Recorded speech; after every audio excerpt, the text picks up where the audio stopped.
السلام علیکم ورحمۃ اللہ وبرکاتہ۔ صبر کے فوائد و ثمرات، اہمیت و ضرورت کے بعد اب سوال پیدا ہوتا ہے کہ صحیح معنوں میں صبر ہوتا کیسے ہے۔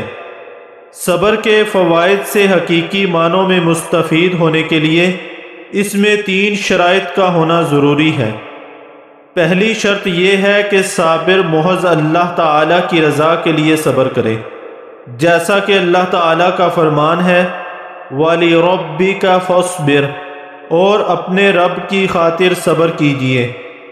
دوسری شرط یہ ہے کہ بندہ مومن ہر قسم کی آزمائش میں اپنی زبان پر کوئی حرف شکایت نہ لائے اور کسی کے سامنے اللہ کا شکوہ نہ کرے۔ حدیث قدسی ہے، رسول اکرم صلی اللہ علیہ وسلم نے ارشاد فرمایا، اللہ تعالیٰ فرماتے ہیں، میں جب اپنے بندہ مومن کو آزمائش میں مبتلا کرتا ہوں اور وہ عیادت کے لیے آنے والوں کے سامنے میری شکایت نہیں کرتا تو میں اسے اپنی قید سے آزاد کر دیتا ہوں، پھر اسے پہلے سے بہتر گوشت اور بہتر خون عطا کرتا ہوں، پھر وہ نئے سرے سے عمل کرنا شروع کر دیتا ہے۔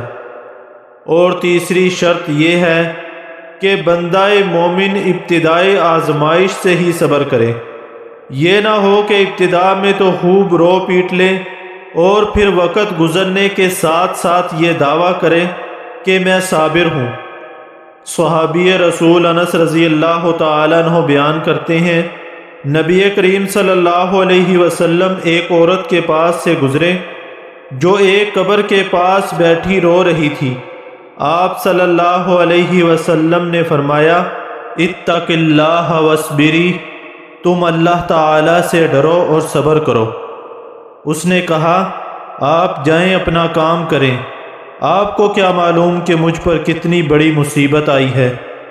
پھر اسے بتایا گیا کہ وہ تو نبی کریم صلی اللہ علیہ وسلم تھے، تو وہ فوراً آپ صلی اللہ علیہ وسلم کی خدمت میں حاضر ہوئی اور کہنے لگی، میں آپ کو نہیں پہچان سکی تھی، اس لیے مجھے معاف کر دیں۔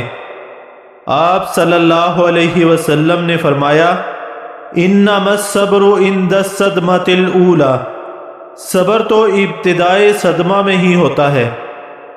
تو یہ ہیں 3 شرائط جن کی موجودگی میں ایک صابر صبر کا مکمل اجر و ثواب اور اس کے فوائد و ثمرات حاصل کر سکتا ہے۔ اللہ تعالیٰ سے دعا ہے کہ اللہ تعالیٰ ہمیں عمل کی توفیق عطا فرمائے۔ آمین ثم آمین۔